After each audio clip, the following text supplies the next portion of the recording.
کچھ عالمی کینوس کی طرف چلتے ہیں۔ ارون صاحب، پہلا معاملہ ہے بھارتی طیارے کا، کیا وجہ ہے کہ پاکستان کے اندر 2 مہینوں میں 6ٹھی مرتبہ طیارہ بھارت سے کراچی آیا ہے؟ بھائی ہماری سمجھ میں تو نہیں آتا۔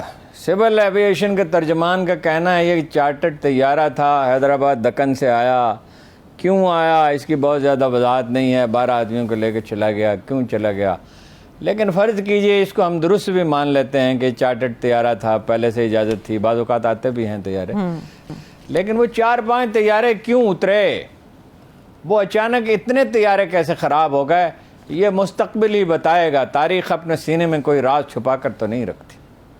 صحیح ہے، ٹھیک ہے۔ ایک یہ تاثر دیا جا رہا ہے جو سول ایویشن دے رہی ہے ارون صاحب، وہ یہ کہہ رہے ہیں کہ میں ایک بات آپ کو بتاؤں، جی between 89 to 92 2 lakh Indian Karachi میں آ کے آباد ہوئے، ان میں مسلمان زیادہ تھے۔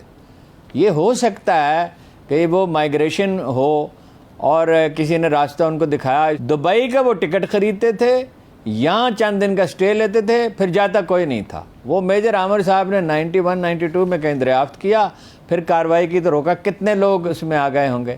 آپ اس طرح کی چیزوں کی اجازت نہیں دے سکتے، ٹھیک ہے، اور اس کی بالکل واضح اس کی وضاحت ہونی چاہیے، پوری طرح اس معاملے کو شفاف ہونا چاہیے، اعلیٰ ترین سطح پہ بتایا جانا چاہیے۔ سول ایویشن کے ترجمان کی بات صحیح بھی ہو تو لیکن تاثر خراب رہے گا، ممکن ہے درست کہہ رہے ہوں، لیکن وہ لوگ اعتبار کرنے کے لیے تیار نہیں ہیں، حالات ایسے، صورتحال ایسی ہے۔ صحیح ہے، ٹھیک ہے۔ چلیے اب افغانستان کی طرف ارون صاحب گفتگو کو لے کر چلتے ہیں۔ 1 سال مکمل ہو گیا طالبان کو اقتدار میں آئے ہوئے، کیا آپ سمجھتے ہیں کہ اقتدار حاصل کرنے کے ساتھ ساتھ گرفت بھی قائم ہو گئی ہے ان کی؟ دیکھیے خوش تو نہیں ہیں، ہزارہ خوش نہیں ہیں، شمال کے لوگ خوش نہیں ہیں، اور نیشنل کیا ریزسٹنس فرنٹ بنا ہوا ہے۔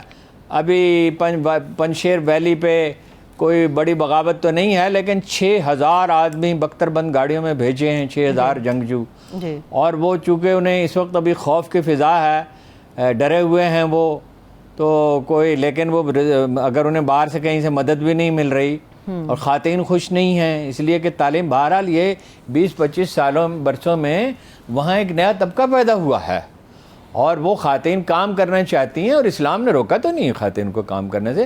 مدینہ منورہ میں خواتین کام کرتی تھیں، مدینہ منورہ میں کوئی شٹل کا برقع کا کوئی وجود نہیں تھا، چادر اوڑھتی تھی لوگیں، اور پلو اپنا، قرآن مجید میں بھی ہے اپنا پلو نیچے کر لو اور چادریں اوڑھو، یہ نہیں ہے۔ دیکھیے ایک انتہا یہ ہے کہ سرے سے مادر پدر آزادی ہے، جو وہ میرا جسم اور میری مرضی، اور میں جو کھاؤں اور جو چاہوں پہنوں اور جو چاہوں کروں، یہ نہیں ہے۔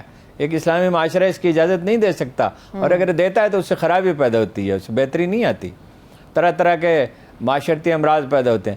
لیکن یہ کہاں لکھا ہوا ہے، شٹل کاک برقع کہاں ہے اسلام میں؟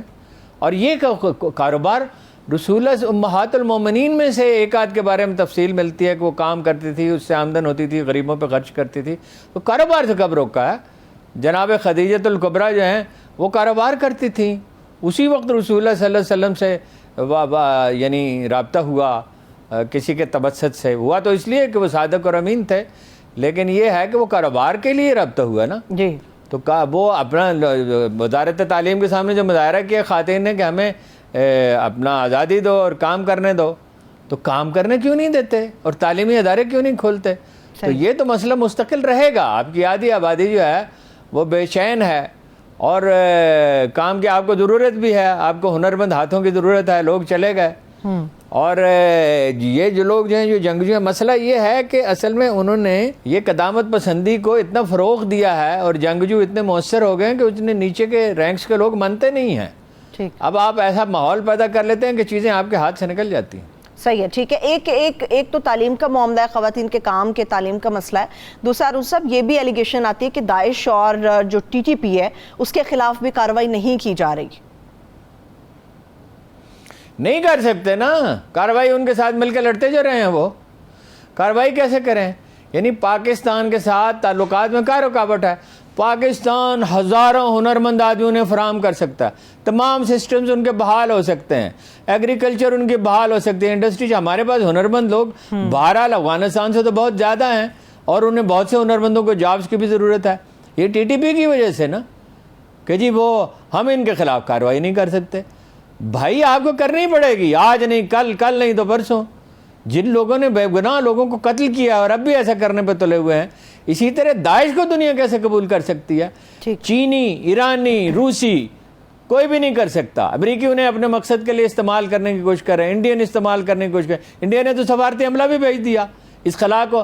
عالم اسلام کو تو پرواہ نہیں ہے، مسلمان حکمران سوئے پڑے ہیں کہ بھائی ان سے بھی شرائط بنوائیں جو ضروری اور لازمی ہیں، جو خود ان کے مفاد میں ہے، دنیا کو بھی قائل کریں۔ تو کچھ انہیں لچک پیدا کرنی ہوگی، کچھ عالم اسلام کو ان کی مدد کرنی چاہیے، کوئی ورکنگ گروپ بنانا چاہیے، دوسرے ملکوں سے، یورپی یونین سے، امریکہ سے بات کرنی چاہیے۔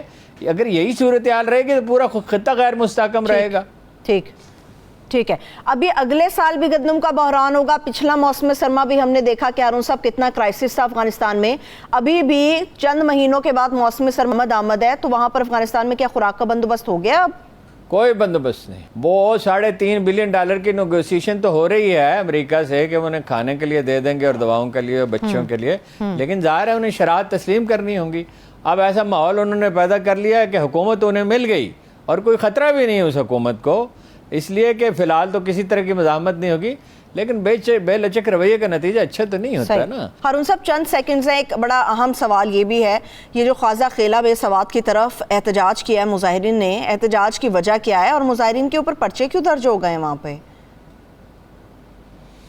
احتجاج کی وجہ یہ ہے کہ لوگوں نے بڑے تکلیف دہ ایام دیکھے ہیں، 1 دن 2 دن نہیں، چند مہینے نہیں، کئی برس وہاں طالبان کی حکومت رہی، عورتوں کی زبردستی شادیاں کرتے رہے، دکانداروں کے ساتھ جو چاہتے سلوک کرتے رہے، تاجروں سے گنڈا ٹیکس لیتے رہے، لوگوں کو اغوا کرتے رہے، بھتہ لیتے رہے، اپنا کوئی محفوظ نہیں تھا، مکان گرا دیے، ایک من مانی تھی، کوئی پڑھے لکھے سمجھدار لوگ تھوڑی تھے، کوئی سسٹم تو نہیں تھا، اور متحدہ مجلس عمل نے انہیں ایسا کرنے کی اجازت دی۔ لوگ اس دور کا تصور کرتے ہیں تو وہ کانپ اٹھتے ہیں، اس کے تصور ہی سے، اس کے خیال ہی سے خوفزدہ ہو جاتے ہیں۔ تو ظاہر ہے وہ اندیشے کی جب ان کے لوگ دیکھے گئے۔ اب حکومت کہتی ہے کہ بھائی وہ تو چند لوگ ہیں اور پہاڑوں پہ ہیں، پہاڑوں پہ بھی کیوں ہیں، چند لوگ ہیں، اگر آپ نے اس وقت ان کو نمٹا دیا تھا 90 دن کے اندر تو کیوں نہیں نمٹا سکتے؟ چلیے ہارون صاحب، عمران خان صاحب کے اسٹیبلشمنٹ کے ساتھ کیسے تعلقات ہیں اس وقت؟ دیکھیے کوئی بہت خوشگوار تو نہیں ہیں، لیکن پہلے سے بہتر ہو رہے ہیں، مذاکرات جاری ہیں۔ دیکھیے صدر الوی نے جو پیشکش کی تھی، یہ اپنا بڑا، چونکہ ان کے پاس پراپیگنڈا کے ویپنز ہیں، صدر کے پاس تو نہیں ہے پراپیگنڈا کے ذرائع، تو صدر نے جو پیشکش کی تھی وہ قبول کریں نا۔ صدر عارف الوی کے بارے میں یہ کہا جا سکتا ہے کہ وہ نسبتاً زیادہ معقولیت کا مظاہرہ کریں گے، زیادہ دھیمے آدمی ہیں، زیادہ تحمل سے بات کرتے ہیں، زیادہ دلیل سے بات کرتے ہیں، اور ایوان صدر ایک ایسا صدر کا منصب ایسا ہے کہ وہی موجودہ حالات میں اگر کوئی کسی قدر ثالث کا کردار ادا کر سکتا ہے وہی کر سکتے ہیں۔ ویسے یہ کتنی عجیب بات ہے، وہ جو تقریب کی اس میں صدر کو بلایا نہیں، اس سے تو ہمیشہ صدر خطاب کیا کرتا ہے۔ ویسے کیوں نہیں بلایا ہارون صاحب، کیوں نہیں دعوت دی گئی؟ نہیں، اس سے طرز فکر ظاہر ہوتا ہے نا، مدعو بھی نہیں کیا، بھائی رسمی تقریر کرا دیتے، ان سے ڈسکس کر لیتے۔ وہ صدر عارف الوی بھی کہتے ہیں میری بات ہوتی رہتی ہے وزیر اعظم سے،